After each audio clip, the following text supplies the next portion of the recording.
Yemen में मौत की सजा पाई निमिषा प्रिया के भविष्य पर कंफ्यूजन क्रिएट हो गया है। मुफ्ती कांथापुरम एपी अबू बकर मुस्लियार इस मामले में मीडिएशन कर रहे हैं। पहले उनके ऑफिस से आया एक दावा, कहा गया कि निमिषा की मौत की सजा को रद्द कर दिया गया है।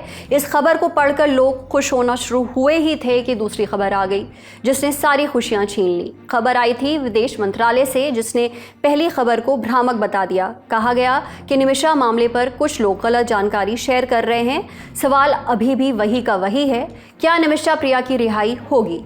निमिषा प्रिया को यमन के तलाल अब्दो मेहंदी की हत्या के मामले में दोषी माना गया है।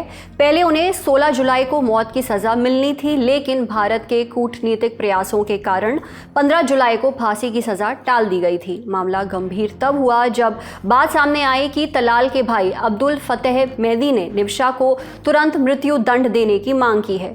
दूसरी तरफ निमिषा के पति और उनकी बेटी यमन पहुंच गए हैं। इस मामले में आगे जो भी होता है हम आपको अपडेट देते रहेंगे। एक तरफ बिहार वोटर्स लिस्ट मामले में आज सुप्रीम कोर्ट में फिर सुनवाई शुरू हुई। दूसरी तरफ मणिपुर में भी बिहार की तरह एसआईआर की प्रक्रिया शुरू हो गई है। पहले बात मणिपुर की। द हिंदू में छपी अभिनय लक्ष्मण की रिपोर्ट। लिखा गया, इसके लिए ब्लॉक लेवल ऑफिसर्स की ट्रेनिंग और पॉलिटिकल पार्टीज के साथ मीटिंग्स शुरू हैं। रिपोर्ट में मणिपुर के संयुक्त मुख्य चुनाव अधिकारी के हवाले से लिखा गया, ये प्रक्रिया इलेक्शन कमीशन के प्रस्ताव का हिस्सा है। प्रस्ताव बिहार की तरह पूरे देश में एसआईआर लागू करने का। हालांकि मणिपुर के लिए अभी कोई निश्चित टाइमलाइन नहीं दी गई है। जिला निर्वाचन अधिकारियों के नोटिफिकेशन के अनुसार एसआईआर की आधार तारीख 1 जनवरी 2026 होगी। मणिपुर में ये प्रक्रिया ऐसे समय पर शुरू हो रही है जब राज्य कुकी और मैतेई के बीच चल रहे जातीय संघर्ष से जूझ रहा है। प्रक्रिया की सुगबुगाहट होते ही मणिपुर में कांग्रेस ने इसका विरोध शुरू कर दिया। प्रदेश कांग्रेस कमेटी के अध्यक्ष केशव मेघचंद्र ने कहा, ये राज्य में जातीय संघर्ष और उथल पुथल के कारण विस्थापित हुए लोगों के पते को अस्थायी राहत शिविरों में बदलने की कवायद है और इससे राज्य की शांति भंग हो सकती है। मणिपुर में फरवरी 2025 से राष्ट्रपति शासन लागू है, जो अगस्त 2025 में खत्म होने वाला है। राज्यसभा में इसे 6 महीने और बढ़ाने का प्रस्ताव लंबित है। अब बात बिहार की। बिहार वोटर्स लिस्ट मामले में जस्टिस सूर्यकांत और जस्टिस जयमाला बागची की बेंच ने सुनवाई की। बेंच ने साफ कर दिया कि अगर चुनाव आयोग एसआईआर की प्रक्रिया में नियमों से हटता है तो कोर्ट दखल देगा। इससे पहले कोर्ट ने आधार कार्ड को वैलिड डॉक्यूमेंट की लिस्ट में शामिल करने का सुझाव दिया था।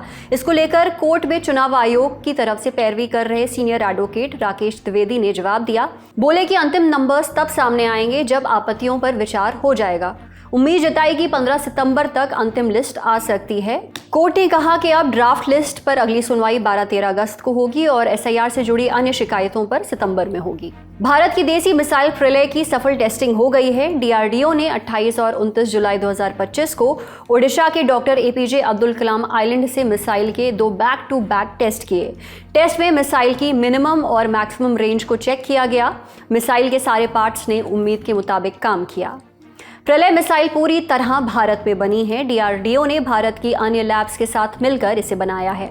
ये सॉलिड फ्यूल से चलती है और इसमें हाईटेक गाइडेंस सिस्टम है जो इसे सुपर सटीक बनाता है। ये मिसाइल कई तरह के वॉरहेड यानी हथियार ले जा सकती है और अलग अलग टारगेट्स को भेद सकती है।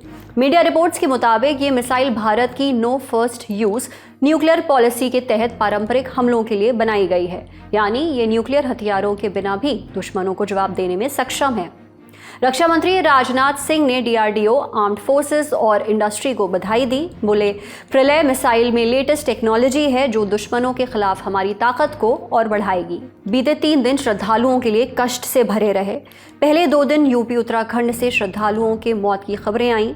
अब आज यानी 29 जुलाई को झारखंड के देवघर में सड़क हादसा हो गया। 18 कांवड़ियों की मौत हो गई और 20 से अधिक घायल हैं। दुर्घटना सुबह करीब 5 बजे गोड्डा देवघर मेन रोड पर जमुनिया मोड़ के पास हुई। कांवड़ियों से भरी बस और सिलेंडर से भरे एक ट्रक में टक्कर हो गई। मामला सामने आने के बाद राजनीतिक प्रतिक्रियाएं भी आईं। स्थानीय सांसद निशिकांत दुबे से लेकर राज्य के सीएम हेमंत सोरेन ने घटना पर दुख जताया। पीड़ितों के परिजनों को मदद का भरोसा दिया। इनके ट्वीट आप स्क्रीन पर देख सकते हैं।